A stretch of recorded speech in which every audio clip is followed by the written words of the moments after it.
Afternoon ma'am. कैसे हैं ma'am आप? मैम आजकल ओपीडी में जो महिलाएं आती हैं अधिकतर उनका कॉमन क्वेश्चन हो गया है कि हम डाइट में क्या लें, क्या होना चाहिए मैम? जी हाँ, नमस्कार। मैं हूँ doctor Shivani Shikha, Chiranjeevi nursing home, senior obstetrician and gynaecologist. आज मेरा जो टॉपिक है वो बहुत ही सिंपल सीधा सा टॉपिक है। हमारे जो प्रेग्नेंट महिलाएं ओपीडी में आती हैं उनका एक क्वेश्चन तो बड़ा कॉमन होता है कि उन्हें डाइट में क्या लेनी चाहिए। तो पहले तो मैं इसके बारे में थोड़ी सी मिथ्स क्लियर कर दूं। पहला मिथ जो प्रेगनेंसी में ये होता है कि महिलाएं जो आती हैं वो बोलती हैं कि क्या उन्हें डबल खाना खाना चाहिए, क्योंकि दो शरीर है तो क्या हमें खाना का खुराक डबल करना चाहिए। तो जी नहीं, ये बिल्कुल ऐसा नहीं है, क्योंकि प्रेगनेंसी में जो रिक्वायरमेंट है वो आपके नॉर्मल खाना से सिर्फ 300 किलो कैलोरीज एक्स्ट्रा का रिक्वायरमेंट है। तो इसके लिए आपको डबल खाने की ज़रूरत नहीं है। हाँ, आपका आहार जो है वो पौष्टिक और बैलेंस डाइट होनी चाहिए। तो दूसरा मिथ जो ये कॉमन है कि क्या हम घी यूज़ करें ताकि हमारी डिलीवरी नॉर्मल हो। तो जी नहीं, घी का कोई रोल नहीं होता है नॉर्मल डिलीवरी में। जी हाँ, आप घी यूज़ कर सकती हैं, लेकिन एक मॉडरेट अमाउंट में, जैसे चपाती में थोड़ी घी लगा ली या दाल में कोई घी डाल ली। अब ज़रूरत से ज़्यादा घी लेने की ज़रूरत नहीं होती है। तीसरा जो मिथ होता है कि अगर हम बहुत अच्छे वेट गेन करेंगे तो हमारा बच्चा काफ़ी स्वस्थ और हिष्ट पुष्ट होगा।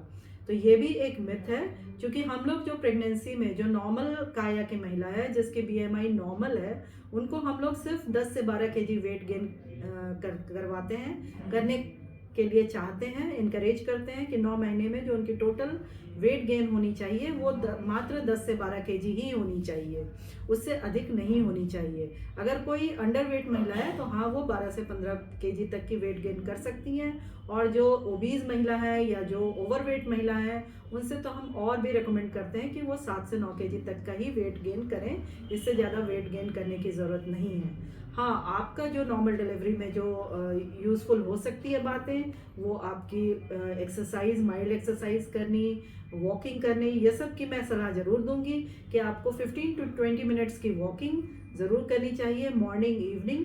वह भी अगर कोई असुविधा ना हो रही हो, कोई ज़रूरत से ज़्यादा स्ट्रेन आप ना ले रही हो, पेट में दर्द ना हो रहा हो, तो आप इतनी वॉक कर सकती हैं। तो मैं डाइट पे वापस आती हूँ। तो बहुत महिलाओं को जो वॉमिटिंग की प्रॉब्लम काफ़ी कॉमन होती है, स्पेशली पहले 3 महीने में। तो उसके लिए मैं सजेस्ट करूँगी कि आप अपने खाने को थोड़े थोड़े देर के इंटरवल पे थोड़ा थोड़ा खाना खाएं। उसी खाना को आप डिवाइड कर लें और एक एक घंटे में आप एक एक खाना खाएं। जैसे एक घंटे में, जैसे आज अभी आपने आप कुछ फ्रूट्स खा लिया, 1 घंटा बाद आप दाल पी सकती हैं, उसके 1 घंटे बाद आप स्प्राउट्स खा सकती हैं, उसके 1 घंटे बाद आप कुछ और भी प्लान कर सकती हैं खाने के लिए। फिर मैं डाइट प्लान के बारे में बताना चाहूँगी कि बहुत सारे लोगों का ये क्वेश्चंस रहता है कि ड्राई फ्रूट्स का यूज़ करना चाहिए या नहीं करना चाहिए। तो मेरा प्रेफरेंस हमेशा सीजनल फ्रूट्स की तरफ रहता है। आप एप्पल खाएं, गुआवा खाएं, संतरा खाएं, आंवला खाएं। ये सब विटामिन सी से युक्त रहती है, विटामिन ए से युक्त रहती है। आप ये सब खाएं तो ज़्यादा फ़ायदा है। और कभी कभी जो कम अवेलेबल चीज़ है वो एवोकाडो है, वो आप खा सकती हैं। हम जो प्रेगनेंसी में मना करते हैं वो प्रायः या तो पाइनएप्पल या पपाया। ये इसकी जो जूसेस हैं वो थोड़ी अबॉर्शन की टेंडेंसी कराती हैं, इसलिए ये दो फल प्रायः हम प्रेगनेंसी में मना करते हैं। आप ड्राई फ्रूट्स खा सकती हैं, लेकिन उसको भिगो कर खाएं। बादाम प्रेफरेबल है, अखरोट प्रेफरेबल है, किशमिश प्रेफरेबल है, काजू थोड़ा कम खाएं। 7 से 8 बादाम आप खा सकती हैं भिगो के, अखरोट को 2-4 अखरोट, थोड़े से किशमिश और काजू 1-2 मॉडरेट अमाउंट में। तो इससे ज़्यादा आप ड्राई फ्रूट्स का प्रयोग ना करें। फिर हम आते हैं ग्रीन वेजिटेबल्स के बारे में। तो जितनी ग्रीन लीफी वेजिटेबल्स है उसमें विटामिन एंड फॉलिक एसिड, जो कि बहुत ही ज़रूरी होती है प्रेगनेंसी में, बच्चे के ब्रेन वगैरह के डेवलपमेंट के, बच्चे में कोई न्यूरल ट्यूब डिफेक्ट ना हो, इसके लिए फॉलिक एसिड बहुत ही ज़रूरी चीज़ होती है। इसलिए आप ग्रीन लीफी वेजिटेबल्स ज़रूर खाएं, जैसे तुरई हुई, लौकी हुई, स्पिनच हुई, ये सब आप ज़रूर प्रयोग करें। फिर मैं जो बताती हूँ आपको, कार्बोहाइड्रेट भी अमाउंट में लेना चाहिए। ये ना कि आप रोटी या चावल से बिल्कुल परहेज़ करें, वो आप ले सकती हैं, क्योंकि 60% हमारा डाइट जो है वो कार्बोहाइड्रेट का होता है।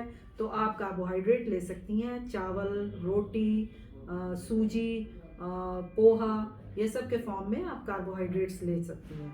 लेकिन आपका मेन फोकस जो है वो लेज्यूम्स पे होना चाहिए। ये प्रोटीन रिच होती है, जैसे कि तरह तरह की दाल हुई, मूंग की दाल स्पेशली, या फिर अरहर की दाल, या फिर चना हुआ, राजमा हुआ, सोयाबीन हुआ, ये सब का प्रयोग आप ज़्यादा खाएं। अगर आप वेजिटेरियन हैं तो पनीर का यूज़ ज़रूर करें। पनीर एक अच्छी प्रोटीन देती है, और वो भी अगर आप अपने घर में ही नींबू निचोड़ के दूध में पनीर को निकालें तो वो बाज़ार के पनीर से ज़्यादा फ़ायदा करेगी।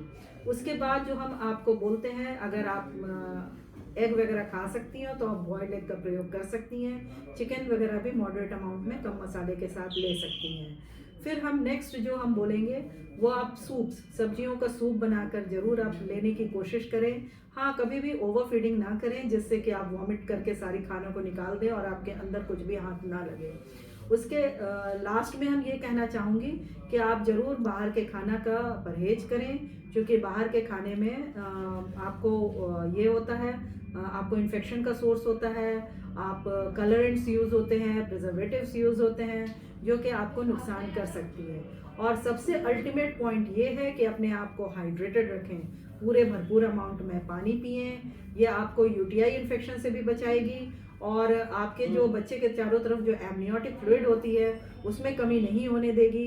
एमनियोटिक फ्लूइड कम होने से नॉर्मल डिलीवरी होने में काफ़ी दिक्कत होती है, इसलिए पानी पीने में कोई कमी ना रखें। हो सके तो 1 नारियल पानी डेली पिएं, या नींबू पानी की भी हैबिट डाल लें। मेरे ख्याल से मैंने सारी जानकारी आपके डाइट प्लान के बारे में, प्रेगनेंसी में क्या करनी चाहिए, क्या नहीं करनी चाहिए, क्या खानी चाहिए, क्या नहीं खानी चाहिए, इसके बारे में दे रखी है। तो इसके साथ ही हम आप सबको वुमेंस डे की हार्दिक शुभकामनाएं करते हैं। आप स्वस्थ रहें, सुखी रहें, स्वावलंबित रहें, और अपने आप एम्पावरमेंट करें, यानी सशक्तिकरण करें। धन्यवाद। Thank you ma'am.